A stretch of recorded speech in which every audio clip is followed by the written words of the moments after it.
in law, politics are played out publicly. This will be discussed in trials. This will be brought up in newspaper editorials. All the issues we're talking about here with respect to the United States will be brought up all the time. So it will be happening. For me, that would be a reason to take the course. So urge some of your friends to audit at least, because this is what's going on. I don't say this is the only thing that is going on. You know, we could say that the famous kiss in Spain is also going on. I'm not going to discuss it, right? But lots of other things are going on. But given historical precedents, this is really a very important thing currently going on, and not just here, not just here. Okay, so any questions, comments? Yeah, I'm just gonna have to ask you to yell or to. Yeah, I think there's some chance in reading this. For example, I saw the on revolution by Marin on the revolution. Okay. But it disappeared, so. You're looking at the syllabus which I passed out, right? Yeah. Oh, this is weird. Oh, here they are. I'm looking at the other one. Okay, so you're looking at that one and the I'm looking at it backwards. Revolution, authoritarianism.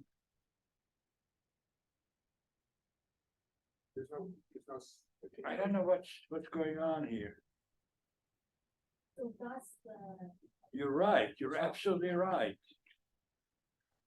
You know, I could say that we should junk what I passed out because it doesn't have. You're very perceptive.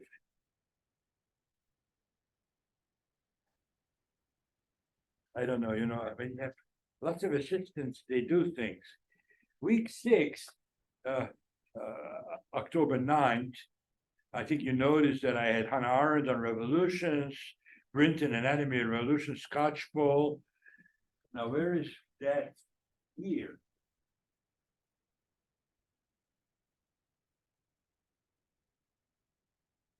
Taken out. So this is what I passed out. You know, this is really going to be the most dramatic mea culpa I ever did in the class. You know what mea culpa is? My guilt, my fault. This whole syllabus I passed out is all wrong. Now, I could say, but I won't, is that it's the fault of somebody else. But thank you very much.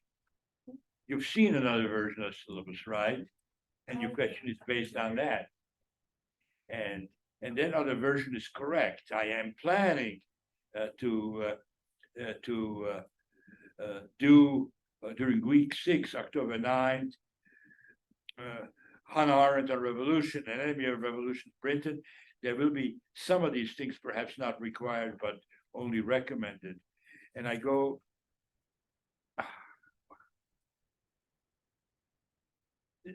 really, I mean, this is what really we got to do here. Just tear up what I handed out. It's just wrong. And I'm not gonna look for who's at fault, but well, I shouldn't have done it because let's see if the first couple of weeks are correct.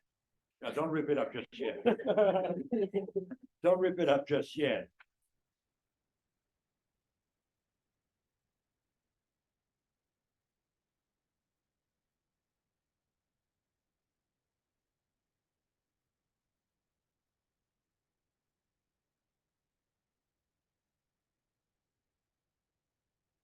It's nearly correct in terms of readings for 2 weeks from now. I added one more piece, but I also have recommended pieces here. I don't know who did this, but one of my assistants has been trying to do the students a favor because probably too much reading and so on. Okay, So there's no big problem for 2 weeks from now. But after that, this is the real mess. And I would say that the auditors, that's Andrew, Sophie, Adam, and Florindo. Could you each send me an email with your email? Because we need to have you on the general list, and then I will send you the correct syllabus once I negotiated that with my assistants.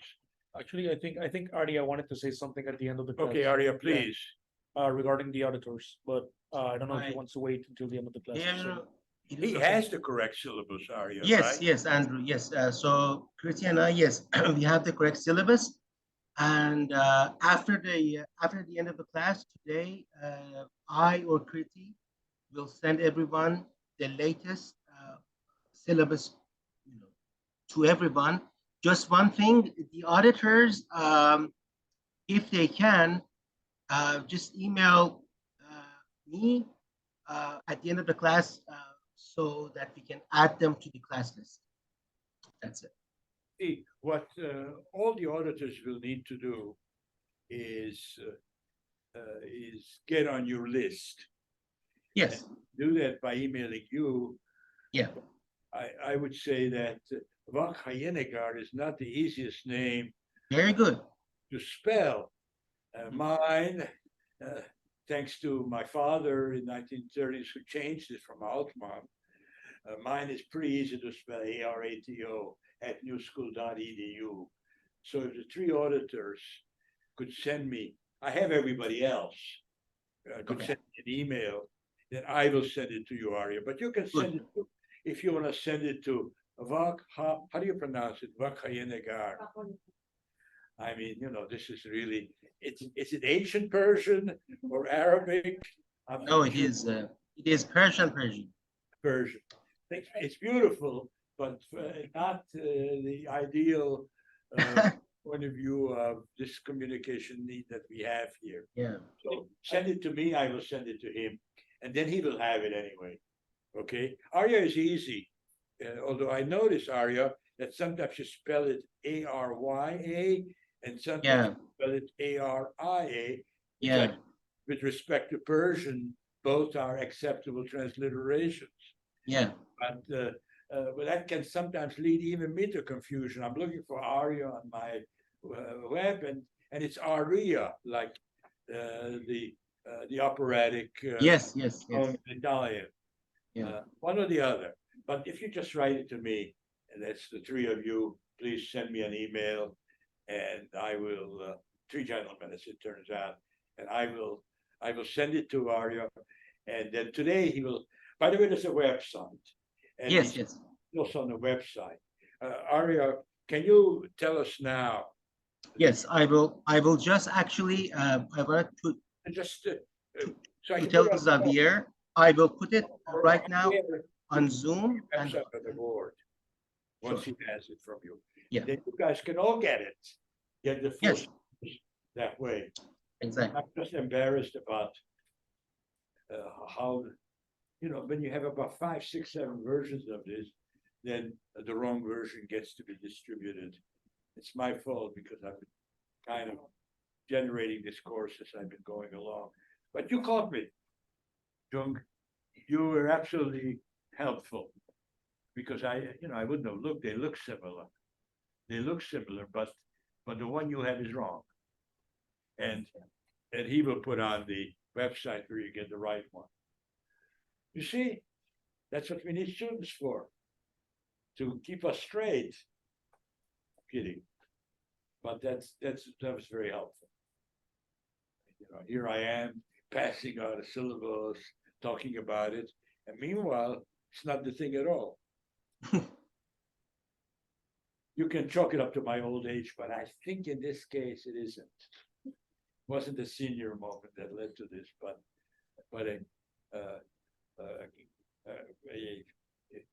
problem of interaction with 2 or 3 different assistants, or 4. Any other questions? Thank you. That was That was really helpful. Yeah, I do want to talk about Hannah Arendt's, I think that's the reason why you raised it, of Arendt's On Revolution, which was missing from this version. And like that. That's what I mean. See, I think it is a very important book for this course. Because she really raises the question with respect to even revolution, whether the possibility of revolution really leading to the kind of freedom and equality that the revolutionaries imagined initially, and it not leading to that, but to the opposite. So she actually, I don't know how she fell off this particular version of the syllabus, but she's a central text. It's not only because we're talking about revolution then, but because her idea that transformations can go right and they can go wrong is central for the course. So missing Arendt is a serious matter.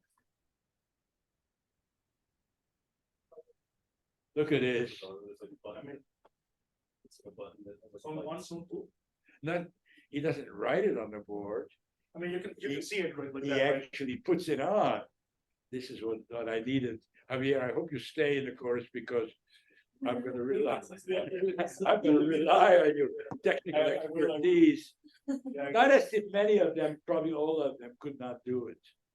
You know, it's only me, and I'm not totally illiterate when it comes to these things, but compared to any one of you, I'm very bad. So he now has it, right? And so you could copy it or download it or whatever it is you want to do with it. Yeah, please. He wants to listen to it, right? Is it the actual syllabus? No. Okay, so maybe this is related. Also on here, the readings, the Torah and the fourth are not on this syllabus.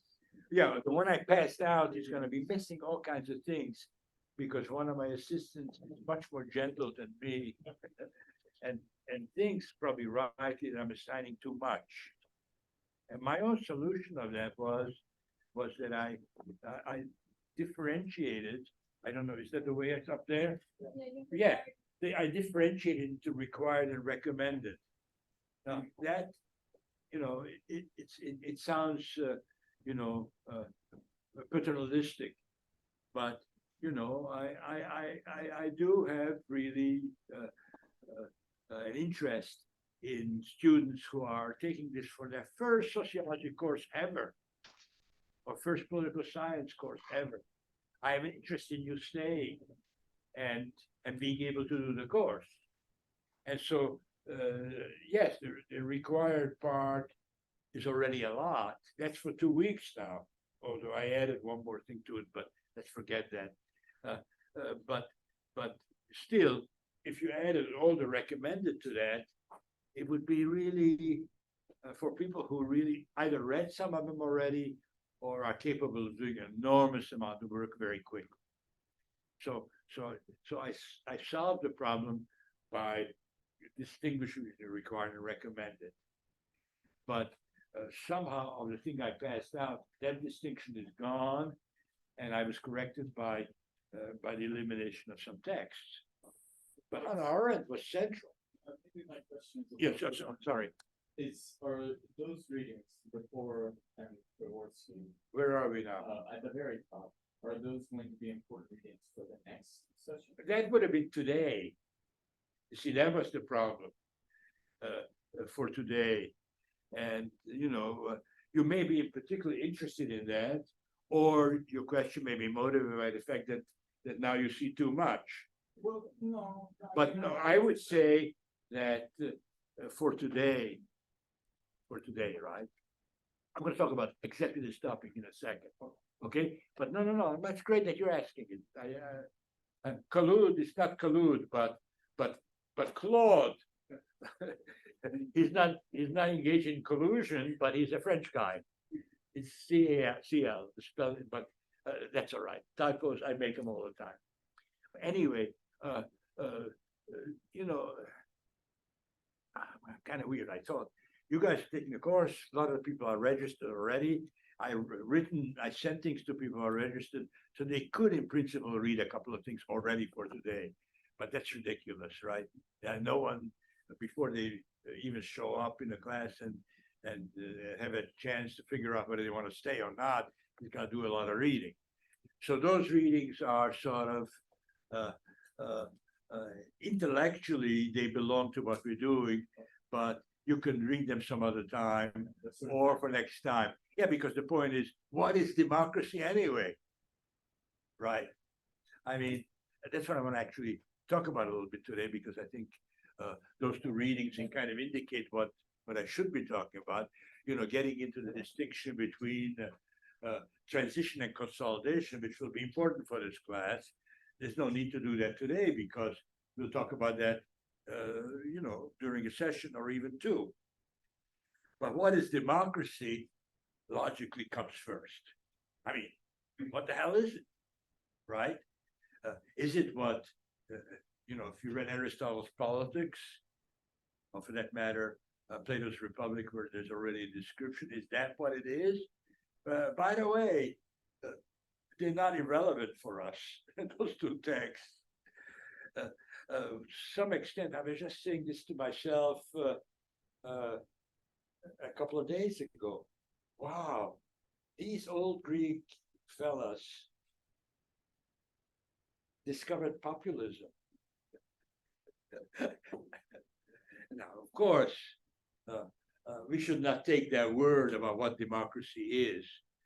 Plato is violently hostile. And he's not hostile only because of the possibility of degeneration, which Aristotle describes in terms of his discussion of demagogues like Pisistratus and the transition to tyranny.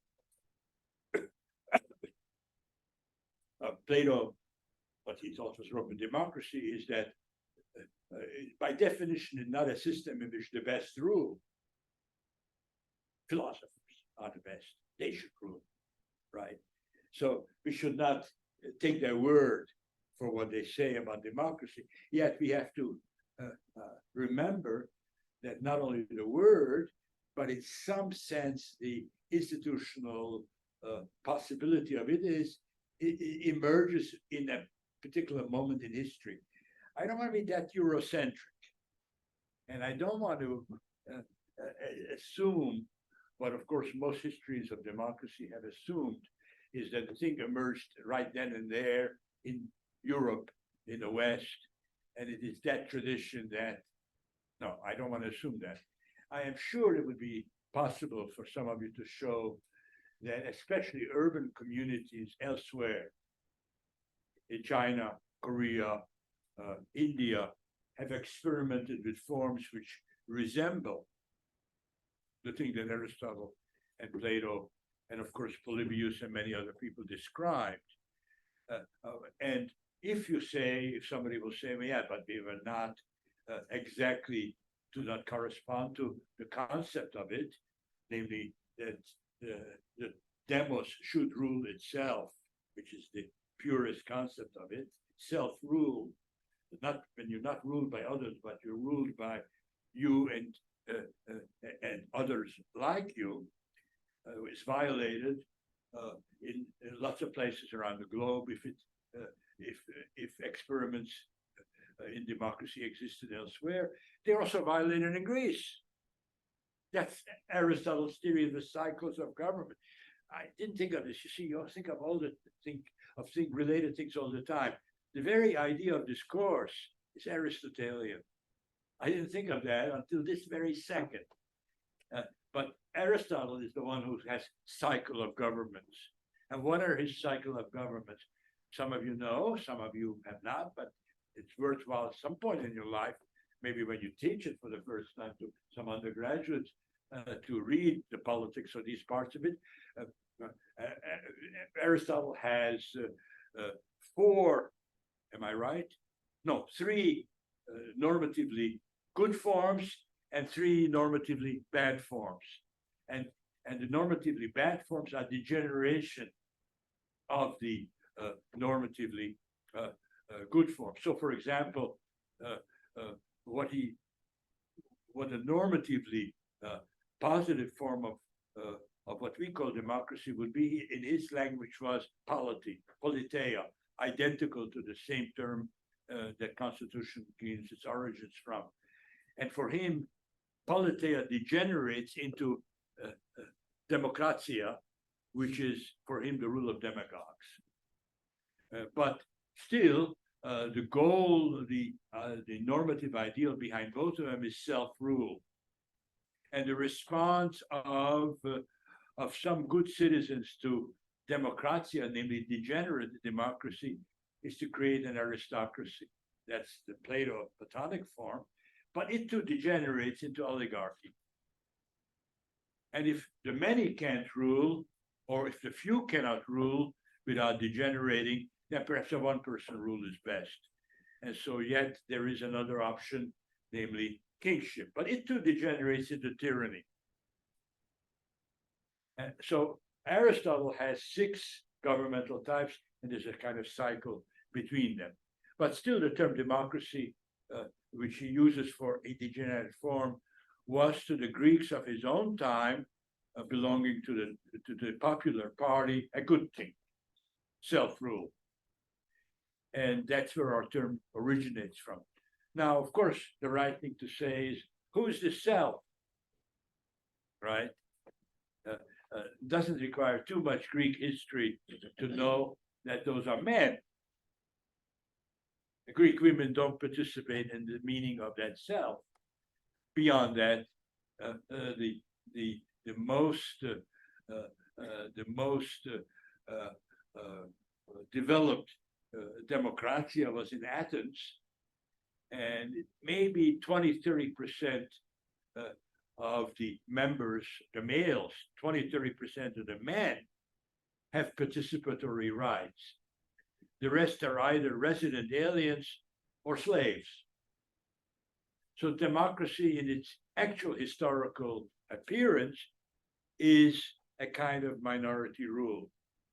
Indeed, one could say that democratia is really aristocratia, because the citizens of the polis, the real citizens, the ones who could really participate, and they did participate in town meetings all the time, are really an elite.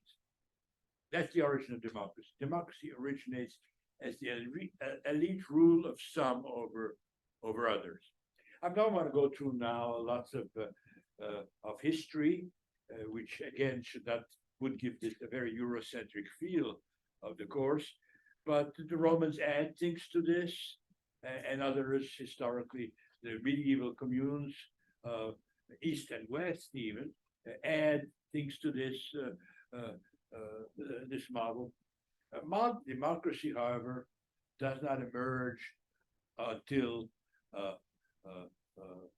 relatively late as a possibility. I would say that, with the exception of some anticipations in city republics, it is during the revolutionary period of the 17th and 18th centuries that democracy in the modern sense emerges. And I have to say, without wishing to prejudice you on this subject, is that it emerges in the form of constitutional democracy, right? Constitutional democracy. So was the Athenian democracy constitutional democracy? It's a very tough question, actually, for a historian of Greece, because it depends on what you mean by constitution.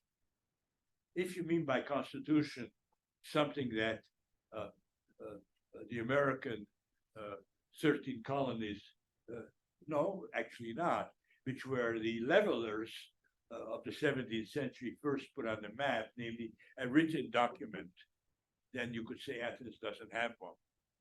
A written document containing all the rules and the constraints under which rulers must rule. Athens doesn't have one. But a historian of Greece will say, yes, but there is custom, there is convention. And indeed, historians of Great Britain will say, that's all the Brits ever really have. Today, that would be wrong, actually, in some sense. But certainly historically, that would be not incorrect. So to say that constitutional democracy emerges in the 17th, 18th centuries is a bit misleading. Still, in our sense, it does emerge then. And the written document is important. By the way, the exception of Saudi Arabia, Israel, and maybe New Zealand, although I'm not even sure about it anymore.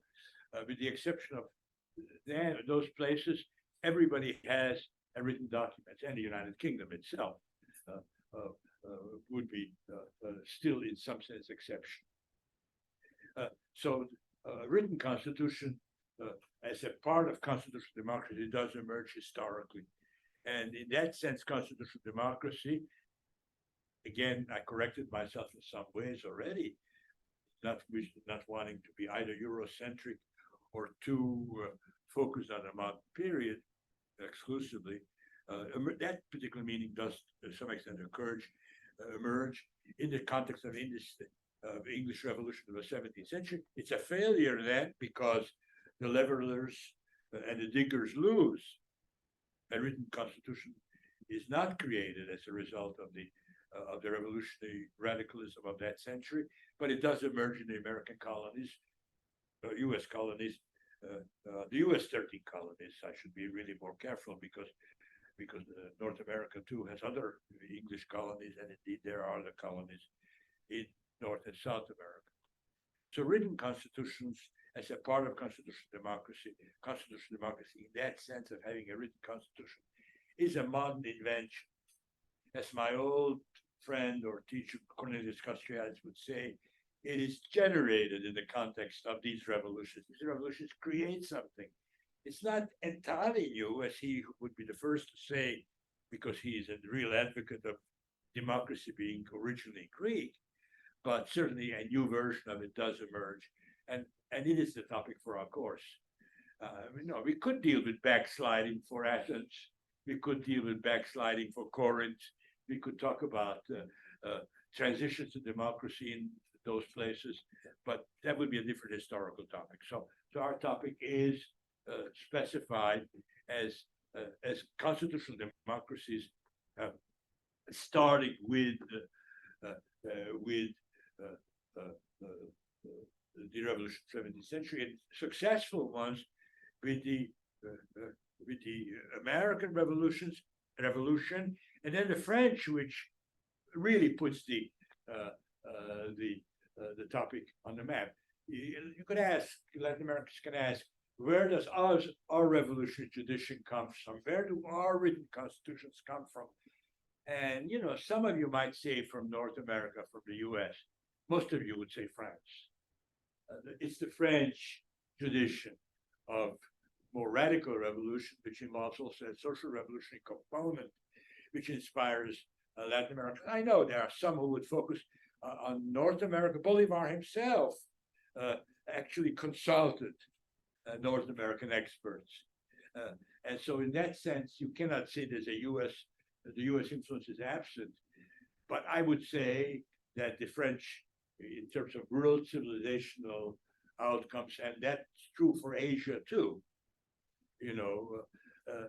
Yes, does Sun Yat-sen know something about the American Revolution? Probably. I think he takes the French Revolution more seriously. And you ask yourself, Mahatma Gandhi and Jawaharlal Nehru, did they see themselves more in the US or in French terms? Ambedkar studied in the United States. So the so-called father of the Indian Constitution actually studied constitutional law in the United States. But I think Nehru and Gandhi have more European influences. It doesn't matter. We don't have to decide that subject because the revolutions of the 18th century are key to the topic here, and certainly to Latin America. They play a highly influential role. So constitutional democracy emerges. It emerges in revolution. So yes, Javier, your initial question, what about revolution, is even more right than I initially said, because the very topic emerges in revolutions. And I think that's even true for the ancient democracy, because Athenian democracy was revolutionary. if you read histories of Athens, whether by Thucydides or Herodotus, you will see that the Athenian democracy emerges through the overthrow. 12 tyrants, oligarchs, individual tyrannical rulers, doesn't matter.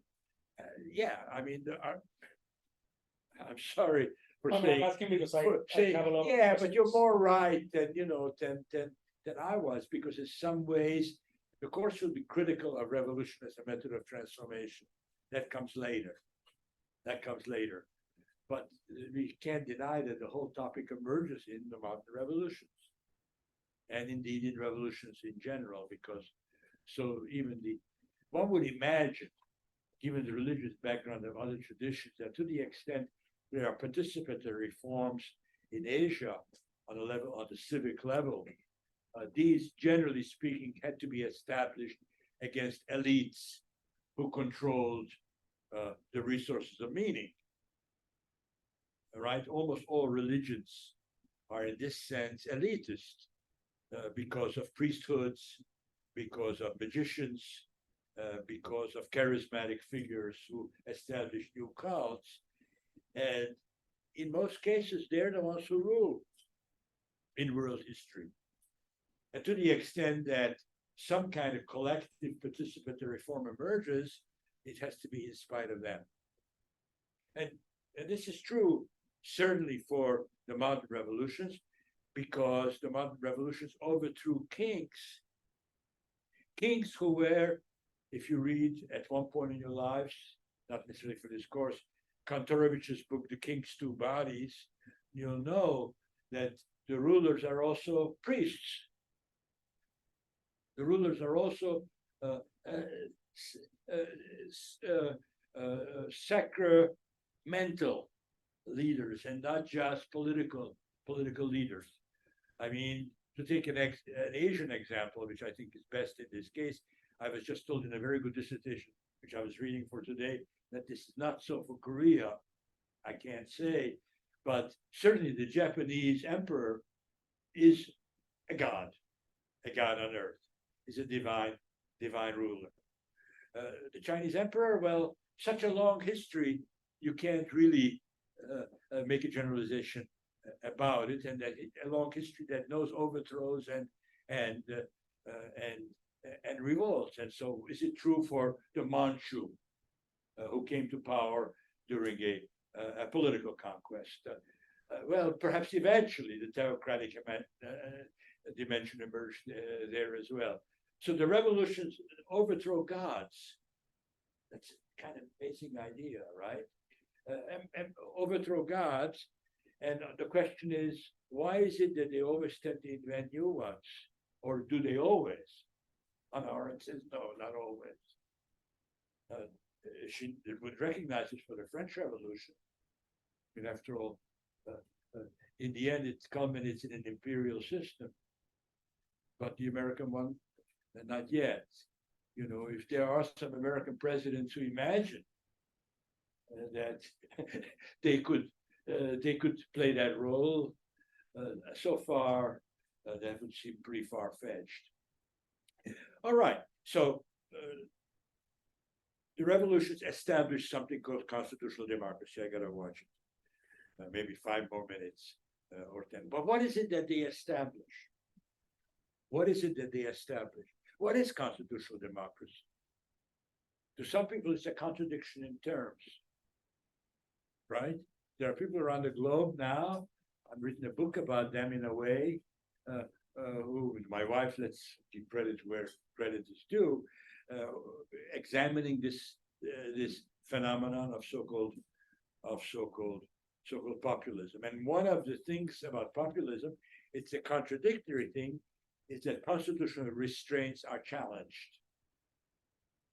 They are challenged. They are being challenged all over the globe right now. That's what Trump did on starting November of 2020 and continuing into January. Constitutional rules, well-defined, clear. Well, I talked about that. Mike Pence's role, all these things. He wants to get rid of. If there were such restraints, he wanted them gone. But people do this all over. People do this all over.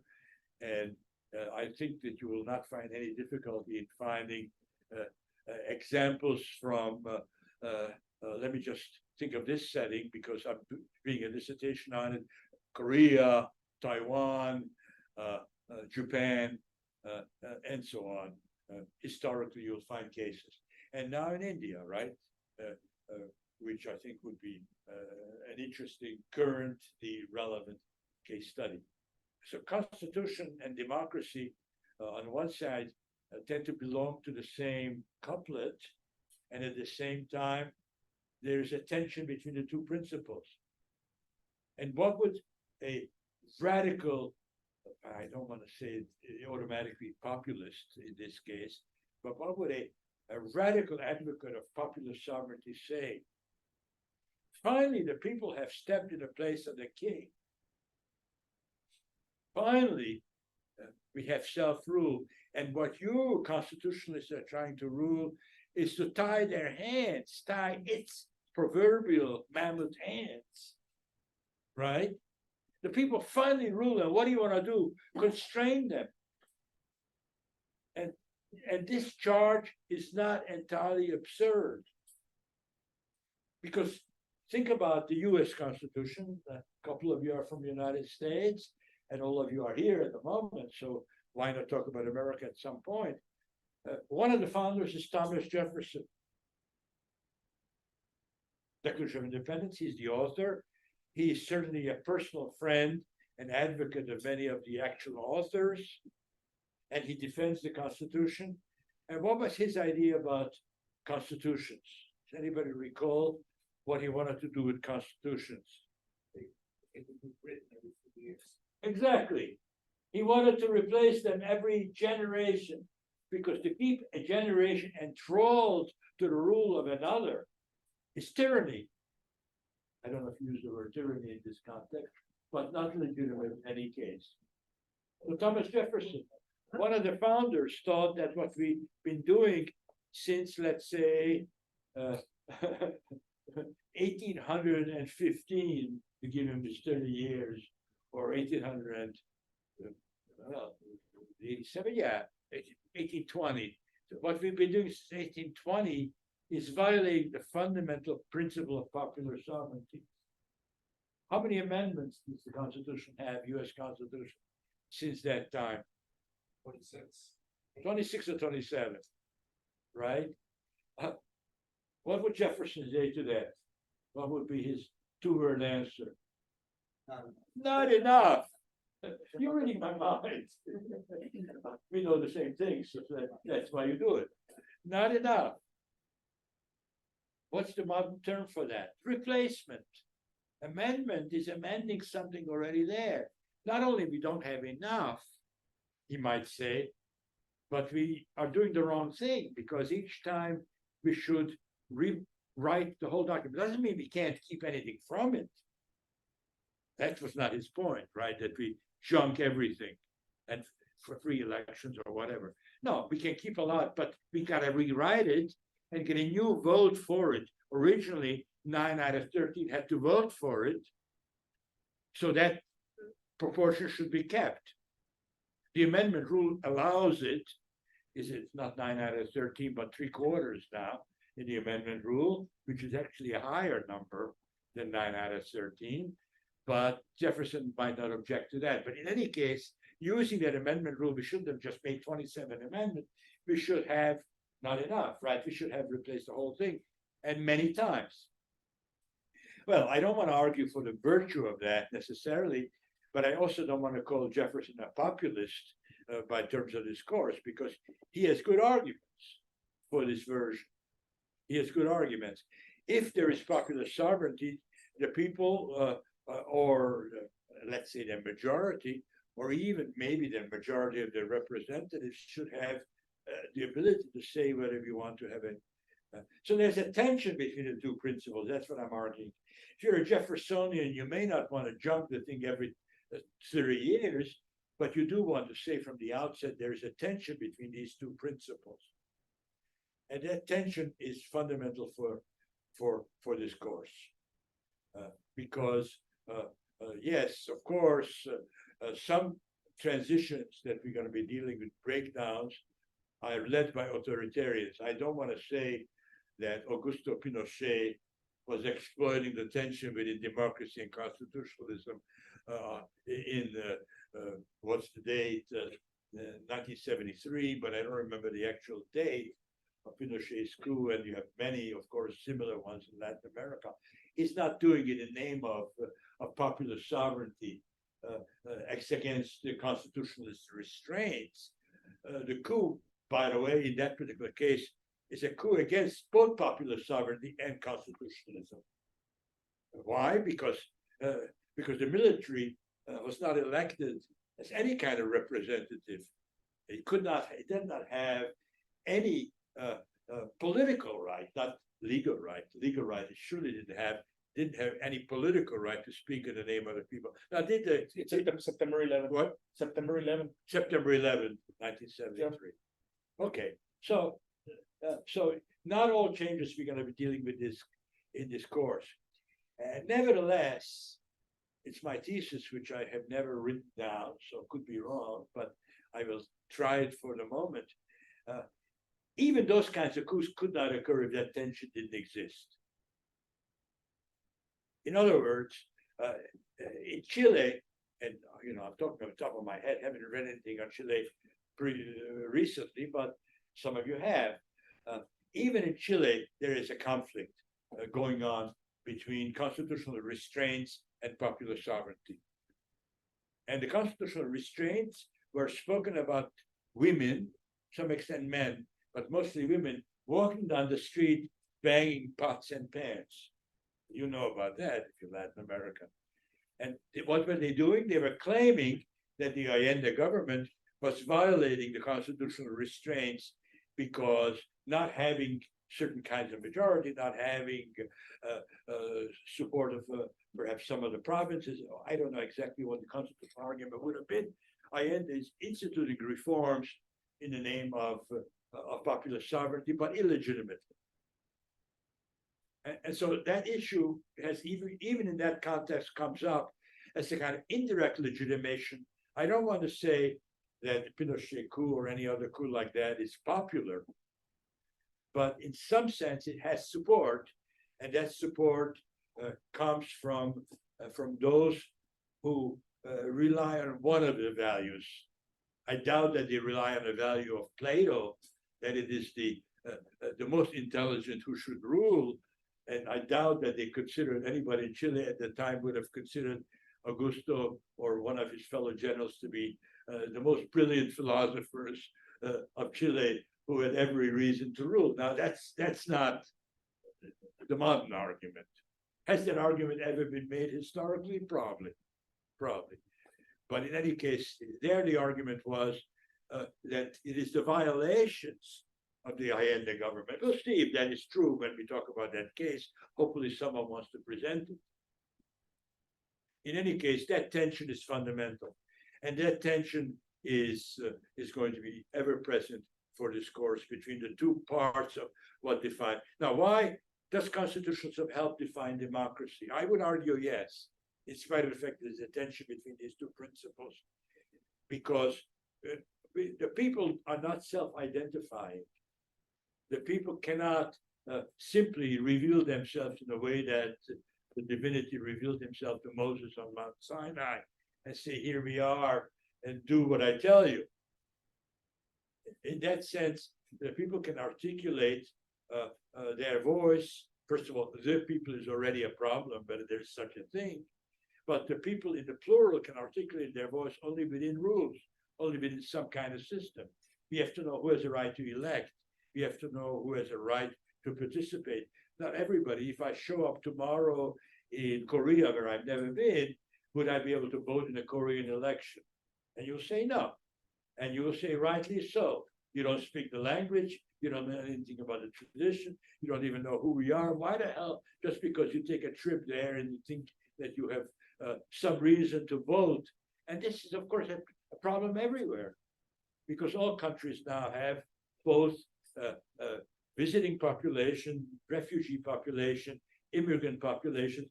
yes, it's under some conditions, they are part of the people. They can't always be from the outset. I mean, I don't think we could devise a system in which everybody in the world could vote in everybody's elections all the time. Aside from the fact that local democracy is a value too, right?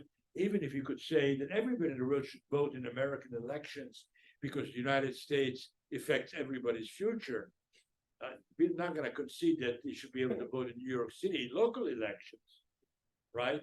You know, if you're a person in Mexico, there could be an argument to be made that you should be able to vote in U.S. elections.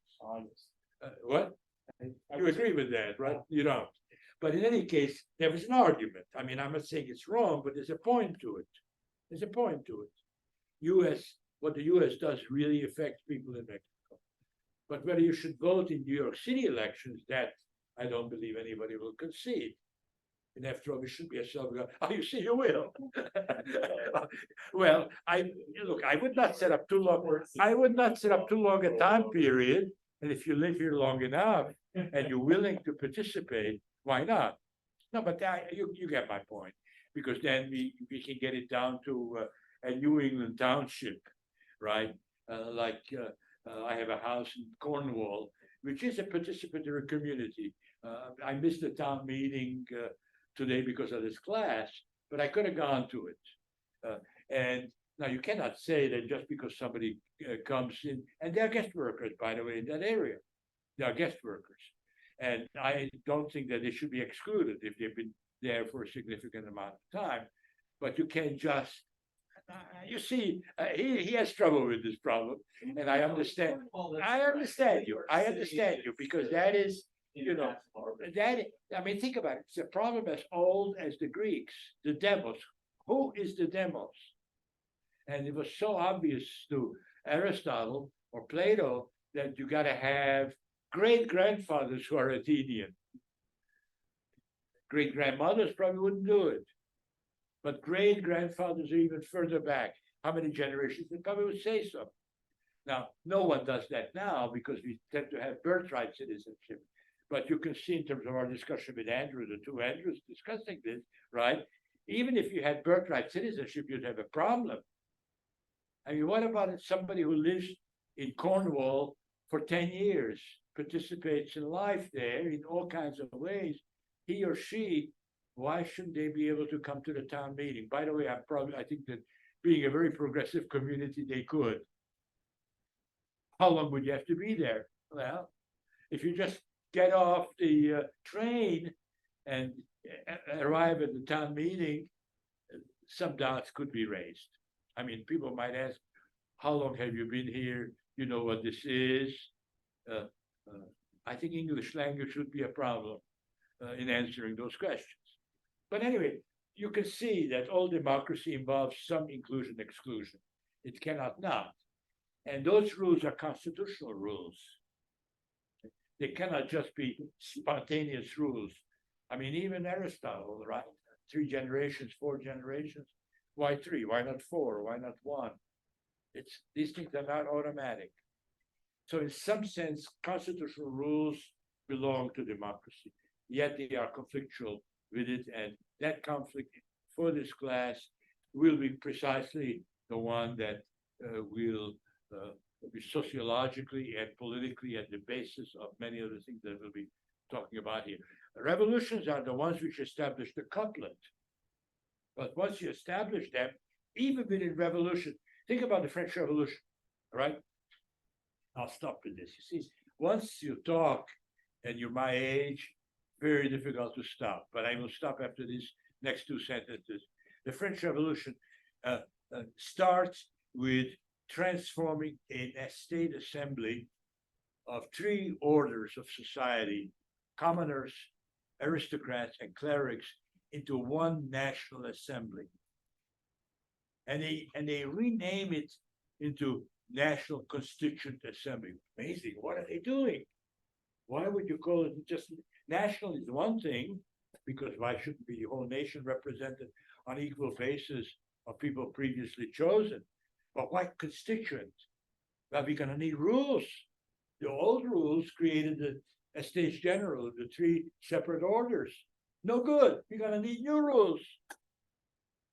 And in the tennis court, they say to each other, we're not gonna disband until we have given France a constitution.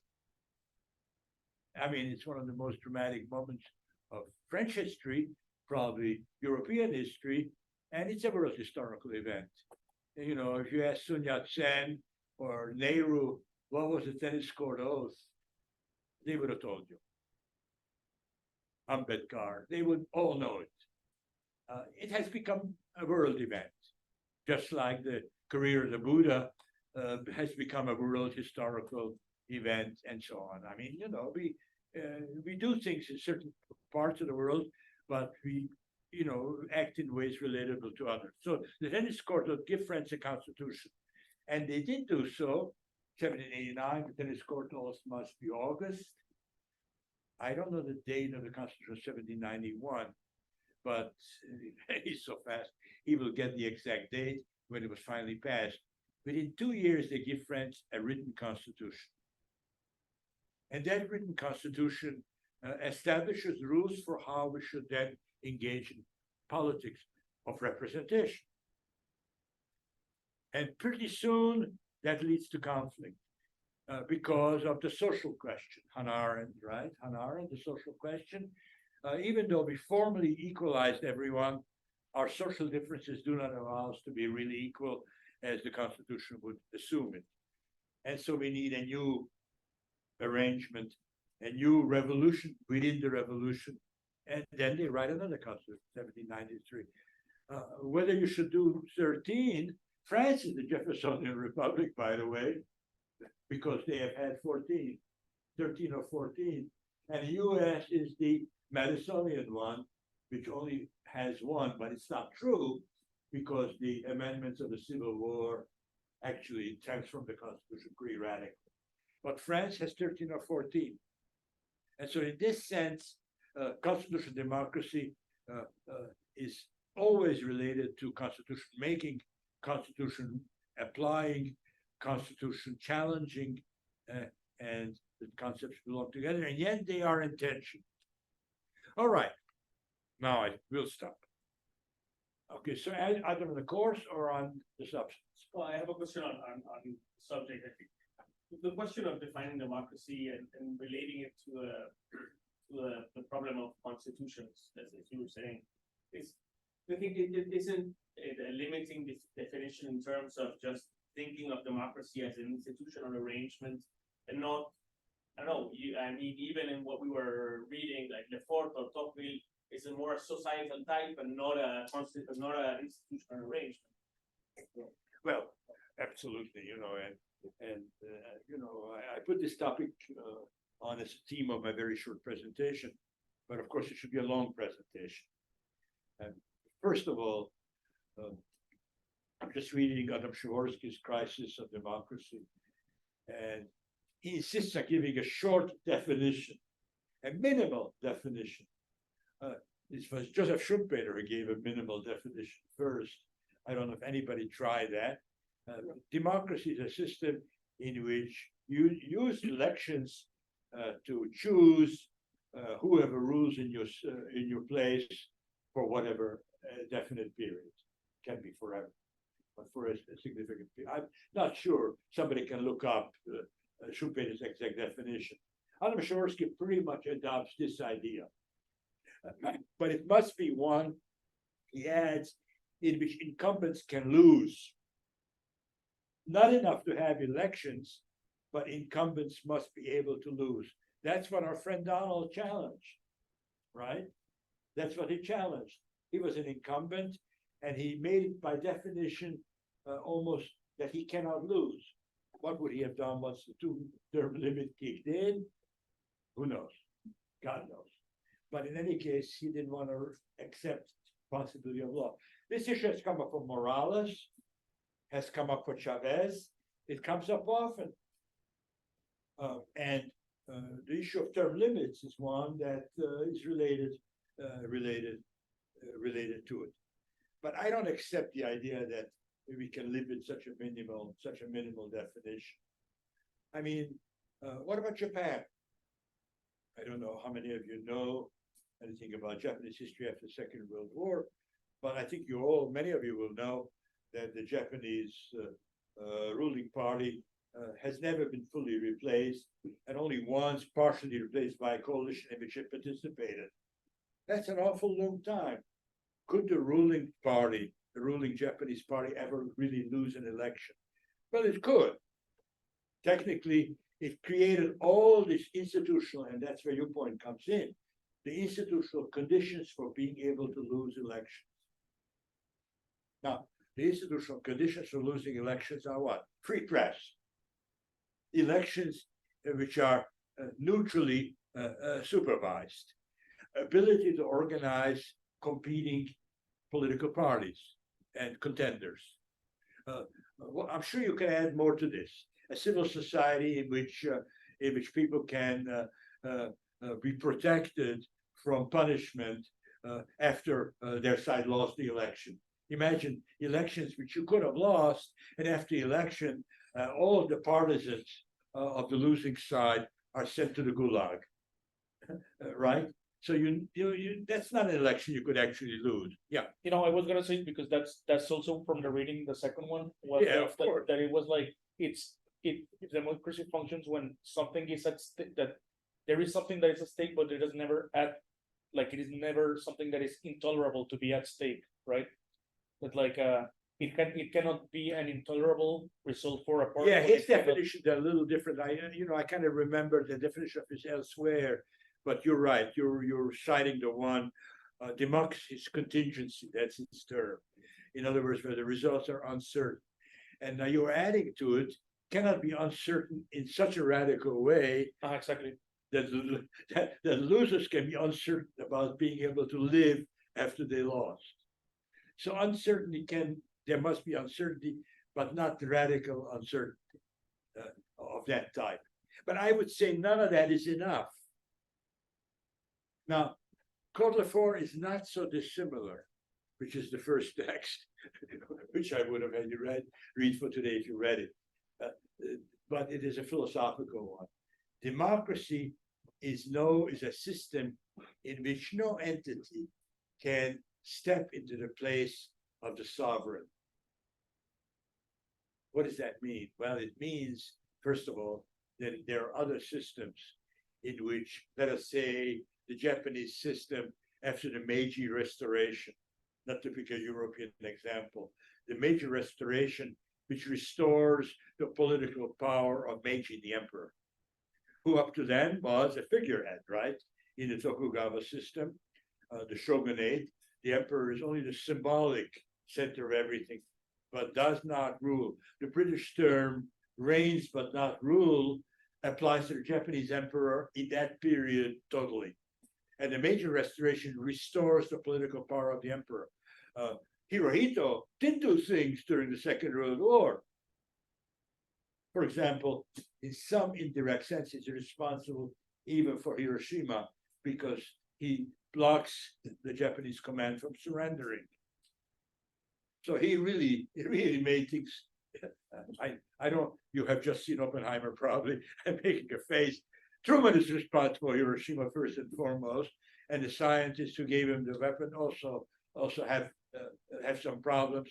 Even Oppenheimer had his doubts. Have you seen the film? I think it's worth seeing.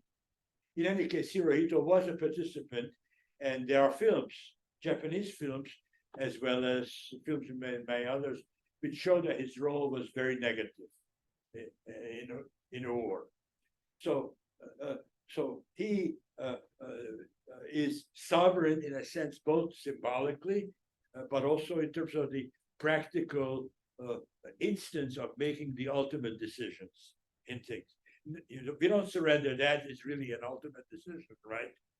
I mean, in a war, the military command makes all the operative decisions, but if they can't do that when they lost, that's sovereign power. That's a sovereign power. So Hirohito is a sovereign. Now, without merging too many histories into one, most European traditions have sovereignty of that type.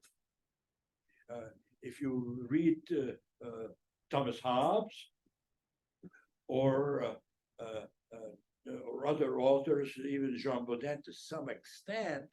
Jean Bodin is a little different because he thought natural law ought to be a limit to the power of the sovereign, but that's a natural law which he interprets, and it's not enforced against him by anybody else. But the classical idea of sovereignty is Hirohito. That was the ideal. The Japanese may not have had it, but the Meiji Restoration adopts it. In a sense, I don't know if Meiji himself, the first emperor after the Restoration, played that kind of a role or not. Now, Lefort's idea is that democracy is a system in which no one steps in the place of that sovereign.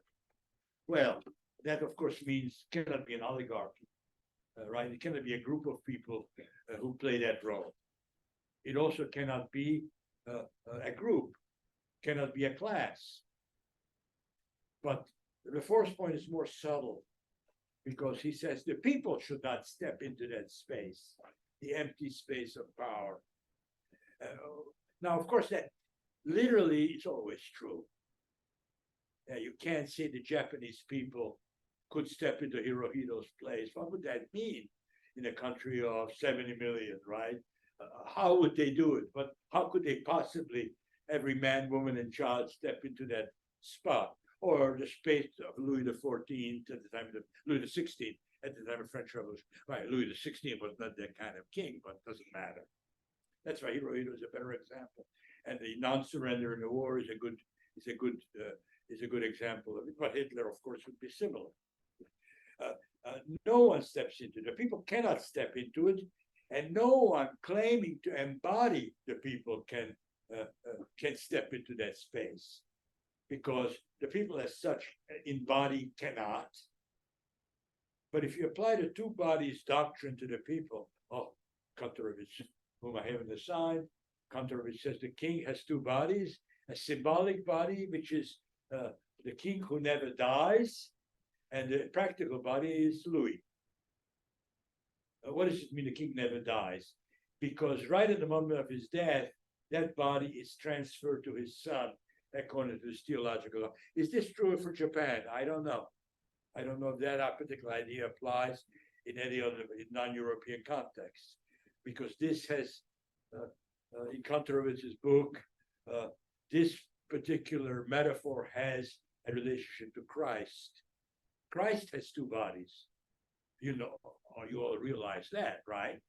Christ is God. At the same time, Christ is a human being who dies on the cross. So it's his two bodies, which Kantorowicz says, to this theological transfer, the European kings, that's why I can't talk about the Japanese one, European kings take over. And the empty space is that of the king who is man-God simultaneously, but it's a single figure who has two bodies. And the people could be interpreted that way too, Lefort says, because there is the empirical people, that's Mary and John and Peter and Andrew and Louis and everybody else, right? Adam, Javier, right? That's the people empirically. It's everybody's name, right? United States, 300 million of us or so right now. Or with the immigrants, that's an interesting question in this case. They got names too. Would they count? In any case, that's only one body. That's a natural body. That's the body that can die on the cross. That's the body that can die when Louis dies. But the people can never be dead. And that's because in the symbolic sense, it's an office, it's a function, it's a role which different people, different individuals can exercise. And in a democracy, they must not, says Lefort.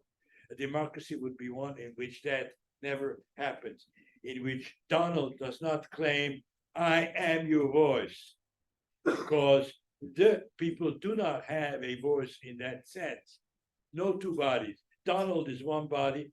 I'm joking, right? Because it's ridiculous on some level to talk about Donald this way. And yet, how many times you hear, a political leader talk like that?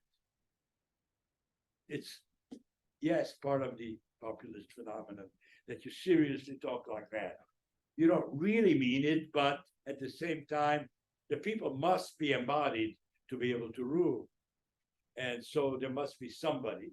And since you elected me by majority or immense majority, perhaps, or you took power in the revolutionary sense in my name, I am the one who can speak for it. This must never happen in a democracy. Now, I think that in this sense, the Jaworski and the Lefort ideas converge, except that whereas the Jaworski idea, and I think one can see this in his book, is not protected against authoritarian deformation. The Lefort idea is exactly created to be immune to the authoritarian temptation and deformation. Because in Jaworski's sense, well, yeah, whether Trump wins or not is contingent. And then once his term is over, whether somebody replaces him, you can look at you guys, Lopez Obrador is thinking, is it going to work in Mexico? No, it can't, because of this real interest that you have had in the presidency and the contingency involved in presidential elections. So Claudia, right? That would be his favorite candidate. If Claudia becomes president, you know what could happen to Lopez Obrador is the same thing that happened to Calles. He's put on a plane and gets to fly to perhaps who knows, Nicaragua, or who knows. But in any case, I'm joking. But if she becomes president, the idea of a continuity of this basically apostolic succession is a theological term for it, cannot possibly work. Now, I don't think that Jaworski's model is guarded against that. In other words, if really you would have a sufficiently well-integrated populist party, which would generate one candidate after another but continue to win, could Viktor Orban be replaced and his system continued? Could Putin be replaced and you have doubts, right? But that's what would happen with the PRI in the 70s. But that's not like, well, no, forever it's a democracy. forever would be a long time. I've just written that in the reply, referring to the PRI, because somebody criticized our concept, and I mentioned the possibility of a cycle, and I mentioned Argentina is clearly, in the case of Peronism, you have had such a cycle, but the PRI had one too. I mean, there's a huge difference between different PRI presidents, and that he put Calles on a plane was a very good thing for Mexico, I would say, because the social changes achieved under that presidency, Cardenas, were dramatic. But the fact is, the system is such that he could be put on. He didn't put himself on a plane. He was a really clever guy. He got himself elected to international functions and continued to be an important person. But certainly, you correct me, but he certainly didn't govern from behind the scenes. And that would happen to Lopez Obrador probably as well. In any case, you can see that contingency is important, and not putting yourself in the place of the sovereign is important as well. Those are our two texts up there. I would say that even that's not enough, because you need to talk about institutional preconditions of both. And they are much more complex. And I think that's what you're saying, is that it's not just a matter of formal institutions, it's a question of socializing people under them, the caption of an ethos. Democracy is both a formal relationship, which is what they stress. It's also a question of institutions, which I think at least Lefort mentions. I think Jaworski neglects them much too much. But you go from that to finally to ethos. It's an ethos. A democracy which people will not do things for is not going to survive. I mean, look at what happened with this Trump attempt. And the most dramatic thing is not that that Democratic members of the House complained, or that governors of the northern states said we will never accept anything like that. I think the most dramatic thing for me as I was watching is Raffensperger and the governor of Georgia. I don't even know his name is Kemp. These people who said no. Republicans, conservative, people with whom I would not agree on almost anything. In fact, they are being engaged in changing the electorate of Georgia right now by various kinds of requirements for voting. But this they would not do. And the courts, not a single court decided that he could do what he wanted to do. And it went to courts on a lower level. So unless you have people with whom you really don't agree, and with whom you would fight about a lot of issues, treat the democracy as a value, the thing is in a precarious position. What about de Gaulle? Think about leaders, because we're going to have to talk about leaders here. We discussed that with Emmanuel this afternoon. What about de Gaulle? You had Pétain, and de Gaulle, you know this, right? Pétain is put into power by the Germans. De Gaulle creates the Free French movement to oppose the German occupation and to oppose Paytonism. And after the war, he thinks he has some rights to make some claims in order to become the leader of France. He was the leader of the Free French, almost undisputed leader of the Free French. Yeah, I know there were communist partisans and there were socialists and all the rest, but de Gaulle really did put together a pretty heterogeneous movement of different people. And then they even engaged in the actual war itself. Some then French colonies, and eventually the invasion of France. So he had claims. And yet the organization of the country, the organizations that mattered, would not adopt his constitutional proposals, would not adopt him as the first prime minister. He was, I think, interim prime minister of the provisional government.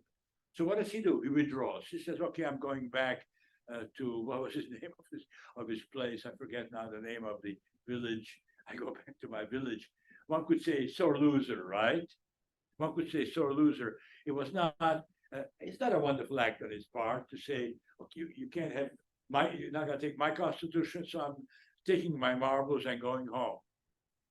But what happens after that? The new system the others created enters into deep crisis over colonialism, but over also the governance of the country, which was in very close to Italian governments of roughly the same time, namely unable to produce governing majorities. And there is a revolt by whom? Well, the generals in Algeria against the plans of the very weak government to reform the colonial situation.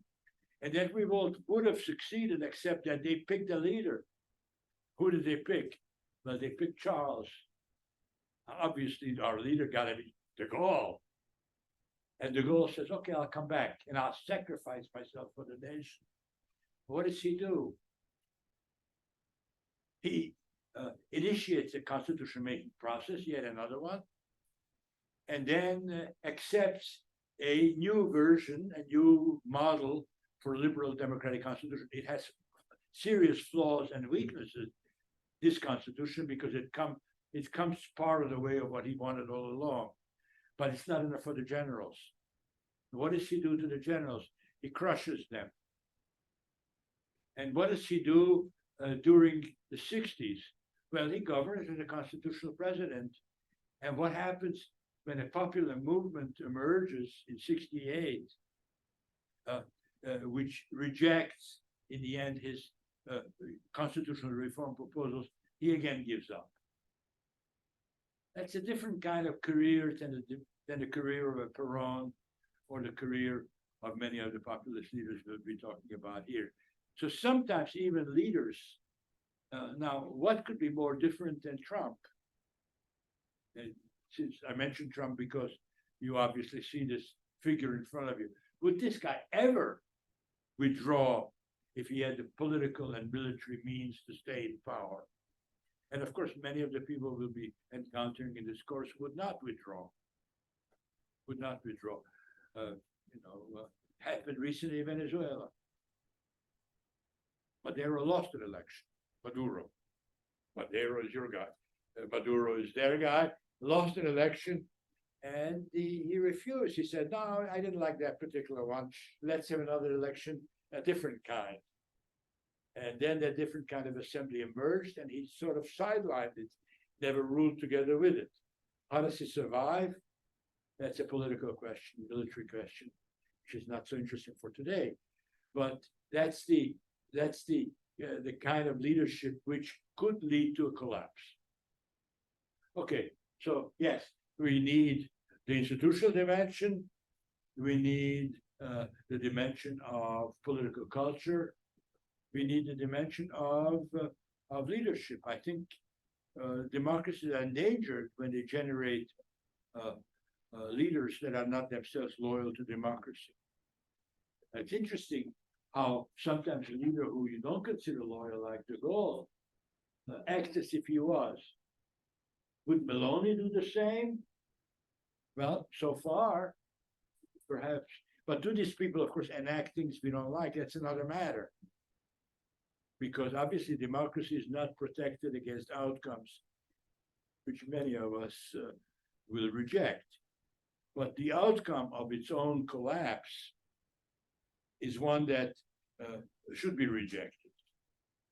And my big fear is that perhaps a good part of the Republican Party in the United States is no longer committed to that principle, because that's when democracy becomes in danger. A single person cannot endanger it, but if that single person can mobilize enormous numbers, control a political party, then of course things are different. Now it really is time, because what I warned about happened. I talked too much. How do we stop that? Well, we can do it by using a clock. In other words, my lectures should be timed. Let's make it 45, 50 minutes max. And then the way to do it is to open up the floor and have many of you talk before I talk again. That should be the method, because then if many of you really talk, then in the end I'll talk again. But I think if I respond to each of you individually, my tendency to mansplain is going to be difficult to control. I'm sorry, that's me. But anyway, today it wasn't so bad, because at least you should get a feeling for what I'm interested in. And I think you can see already that if you're from philosophy, there are philosophical issues. If you're from history, certainly historical issues, political science, most obviously. The sociological side got a little neglected, because that becomes much more relevant when we deal about causes. And so I would say that you'd have to accept the fact that the sociological side gets a little downplayed. The political science side will be very strong for the first 3-4 sessions. The historical side will be stronger in the next few sessions, and then we'll get around to the sociological side. But next semester, I know that's that's an empty promise if you take the course this semester. Next semester is going to be primarily sociological and economics. The political economy really comes next semester. Then I have to say, because some of you could say already today, the cycle you're talking about is function of capitalism. I mean, that's a legitimate notion. Marx addressed it. 18 Brumaire, Louis Bonaparte, right? Civil wars in France, class struggles in France. 3 texts of Marx address the political economic reasons for what I call the cycle. Unfortunately, I'm not a good economist. I have to prepare myself, and maybe I get somebody to help me a little bit that part of the course for next semester. So the political economy part, certainly next semester. Sociological part, partially this semester and partially next semester. Heavy on political science. By the way, does anybody really believe that political science and sociology are separate fields? I don't. So I don't feel too guilty about that. Are the literatures different? Yes, they're different. But I certainly, from my point of view, don't have to respect any kind of fundamental difference. So yes, we'll talk about parties, we'll talk about political leadership, we'll talk about ideologies, but we'll also talk about the social foundations, grounds, context in which certain political tendencies can be victorious and in other contexts not. Because authoritarianism also fails. The cycle I'm speaking about has failed in many instances. More often than not, I don't know. The battery is running out. What? The battery is running out, and I need to end the session. Yeah, no, actually, no. That's the way when then. Hey, the auditors, don't forget to send either Arya or Andrew. Yeah, if you're added to the Yeah, list. because Yeah. I want everybody to get the Thank right. you. I'm gonna fill this out. This is really. Thank you, sir. I'll send you the recording right now.